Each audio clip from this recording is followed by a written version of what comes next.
Want to start investing but feel overwhelmed by stocks and ETFs? SoFi Automated Investing is designed for you. It's a hands-off approach that builds and manages a portfolio for you. Welcome back to Guide with Samuel. Think of it as a financial co-pilot.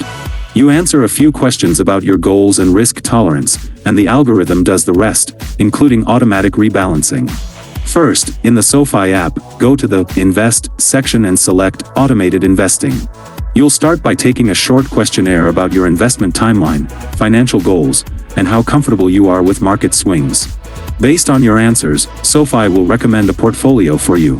You can review the strategy, and if you're happy, you'll fund your account.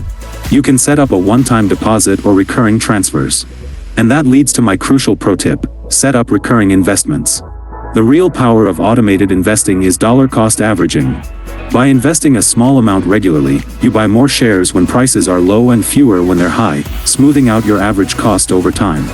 Just like that, you've become an investor. You've put your money to work without needing to become a stock market expert. What's your primary goal for automated investing? Retirement, a down payment, or just building wealth? Let me know down in the comments, and subscribe for more clear-cut guides like this one. Thanks for watching. I'm Samuel, and I'll see you in the next video.